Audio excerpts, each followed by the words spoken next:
Bonjour à tous, j'espère que vous allez bien. Vous êtes dans Dev Café, l'émission quotidienne qui vous résume toute l'actualité autour du développement mobile. Et aujourd'hui, on est le 25 octobre, c'est-à-dire à quelques jours d'Halloween. Alors du coup, je vous propose qu'on change de décor. Vous me direz alors ce que vous en pensez, mais comme d'habitude, n'oubliez pas le like, l'abonnement et le partage, bref, la routine. Alors du coup, maintenant ce que je vous propose, c'est qu'on enchaîne avec les actus.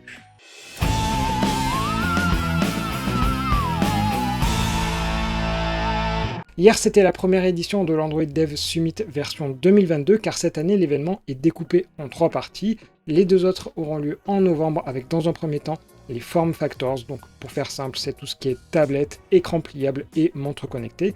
Et ensuite, il y aura un aspect plateforme, avec en gros les dernières nouveautés autour d'Android 13.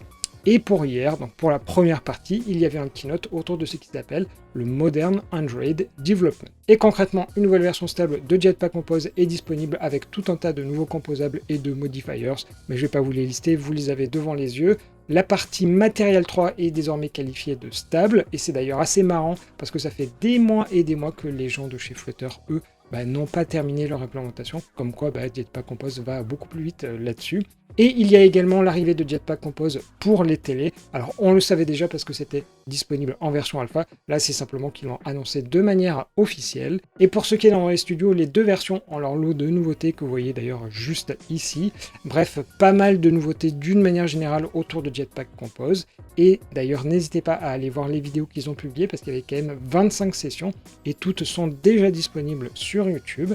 Donc le prochain rendez-vous, la deuxième partie, elle sera donnée le 9 novembre prochain et ce sera à Londres. Et d'ailleurs, je vous mets le lien éventuellement si vous voulez y participer.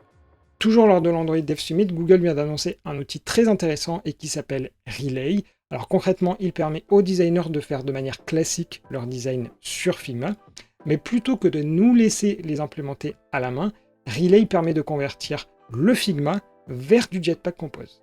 Alors concrètement, ils ont montré dans leur présentation que les design systems étaient gérés, mais aussi les clics. Donc la manière de l'utiliser, ça va être très simple.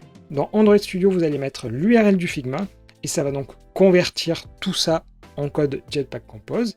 Et si toutefois il y a des mises à jour qui sont faites sur le Figma, alors ça ne va pas se faire automatiquement, ce sera à vous dans Android Studio de faire un refresh, et tout sera généré à nouveau. Donc là aussi, je vous ai mis le lien vers la vidéo en description, mais attention, c'est une version alpha, donc il y a moyen que ça ne marche pas encore très bien aujourd'hui. On quitte l'Android Dev Summit, mais on se parle toujours d'Android, où le parc de téléphones devait voir les statistiques autour d'Android 13 et 12L grossir, puisqu'on a d'un côté Samsung qui vient d'annoncer que les Samsung Galaxy S22 et toutes les déclinaisons, donc Ultra, etc., ils allaient recevoir Android 13 avec One UI 5, qui est leur interface maison, et d'ailleurs l'Europe fait même partie de ceux qui vont les recevoir en premier.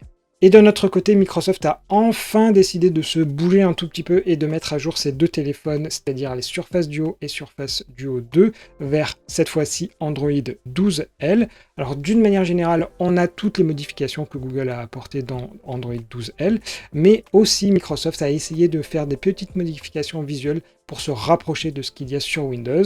Alors moi j'ai pu le tester, mais honnêtement sur mon Surface Duo 2, j'ai une application sur laquelle j'ai accepté une permission pour la caméra, et en l'acceptant, l'écran s'est éteint. Et du coup j'ai été obligé de redémarrer le téléphone. Donc bref, d'une manière générale, c'est pas la première fois qu'en termes de mise à jour, Microsoft n'est pas terrible pour en tout cas des mises à jour Android.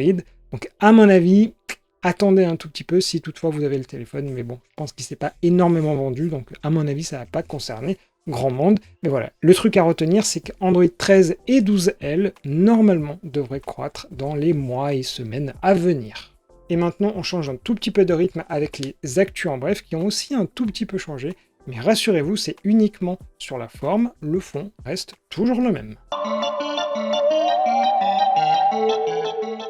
On en avait déjà parlé il y a quelques semaines, mais l'information est désormais officielle car le Conseil de l'Union Européenne a approuvé hier la directive sur le chargeur universel de type USB-C. Seront ainsi concernés les téléphones, tablettes, liseuses, appareils photo et consoles, casque audio, souris, clavier et GPS à la fin 2024. Par ailleurs, un logo fera désormais son apparition sur les produits pour préciser si un chargeur est inclus. Pour ce qui est des ordinateurs, il faudra attendre 2025 pour que la norme rentre en vigueur. Ensuite, une étude nommée Digital Report 2022 est publiée par Hootsuite et We Are Social nous donne quelques statistiques intéressantes. Aujourd'hui, 67,1% de la population mondiale possède un téléphone mobile, soit 5,31 milliards de personnes.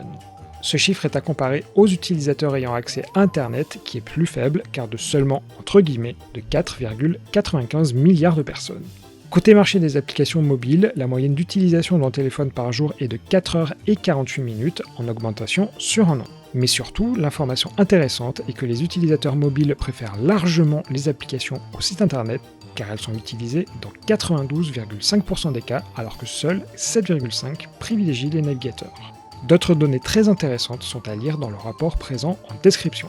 Si on bascule vers le monde nuagique, le cloud gaming est un peu la nouvelle tendance et Microsoft fait partie des pionniers avec son Game Pass. Pourtant, dans les informations qu'il donne aux régulateurs anglais suite au rachat d'Activision Blizzard, l'entreprise américaine se montre assez réservée en indiquant, je cite et je traduis, « Il s'agit d'une technologie nouvelle et immature, particulièrement sur les appareils mobiles. Microsoft convient qu'à l'avenir, les systèmes de cloud gaming peuvent réduire les distinctions matérielles. » Cependant, la réalité est qu'aujourd'hui, le cloud gaming n'en est qu'à ses débuts et n'a pas fait ses preuves en tant que proposition aux consommateurs. Si on revient au mobile, vous savez peut-être que Google Maps sur Android est limité à un taux de rafraîchissement de 60 images par seconde. Après de multiples bugs ouverts ici et là, le dernier en date est laconique. Après avoir été fermé comme tous ses prédécesseurs, un ingénieur de chez Google a indiqué qu'il s'agissait là du comportement attendu. Bref, circulez, il n'y aura rien d'autre à voir. C'était attendu et Apple a bien respecté ses engagements en mettant à jour iOS, iPadOS, tvOS, watchOS et même macOS. Alors la grande nouveauté, ça concerne les Live Activities et Dynamic Island sur iOS. Et d'ailleurs, n'hésitez pas à aller voir la petite vidéo que j'avais fait à ce sujet, et d'une manière générale, c'est ultra simple à implémenter. Pour ce qui est de iPadOS, c'est la première version en 16 points quelque chose. Et pour macOS, c'est une toute nouvelle mise à jour, une toute nouvelle version stable. Alors généralement, les spécialistes, les experts côté Apple ont tendance à recommander d'attendre un tout petit peu lorsqu'il y a des mises à jour comme ça. Alors voilà, moi de mon côté, je vous ai prévenu. Maintenant, c'est à vous de voir ce que vous préférez faire. Toujours chez Apple, et on en avait parlé il y a quelques mois, mais c'est désormais effectif aujourd'hui, l'App Store va maintenant afficher plus de publicité qu'auparavant, puisqu'il va désormais y en avoir sur l'écran d'accueil, c'est-à-dire la page qui s'appelle Aujourd'hui, mais aussi sur les résultats de la recherche. Alors à l'heure où j'enregistre, j'ai regardé sur mon iPhone et je ne les ai pas encore vus, mais peut-être qu'il va falloir attendre la fin de la journée parce que c'est peut-être l'heure de Cupertino, donc l'heure des États-Unis qui fait foi. En tout cas, on va voir si justement il y a de plus en plus de publicité qui arrive dans iOS. Et on reste toujours un peu sur cet aspect financier puisque Passkeys, c'est tout simplement un standard que Google et Apple sont en train d'implémenter. Et d'ailleurs, on en avait parlé pas plus tard que la semaine dernière avec l'implémentation qui commence à arriver côté Android et Chrome.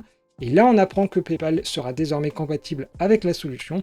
Alors si toutefois vous n'avez pas suivi, Passkeys, l'idée c'est de se séparer des mots de passe parce qu'ils ne sont pas assez sécurisés pour justement aller vers une solution qui l'est beaucoup plus. Et enfin, on termine ce Dev Café avec un petit PC que Microsoft avait annoncé au mois de mai et qui alors s'appelait le Project Volterra.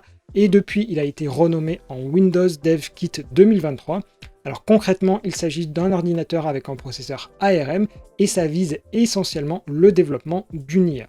Mais dans les faits, c'est une des rares box que l'on peut acquérir aujourd'hui pour tester de l'ARM sur du Windows 11 même plus précisément.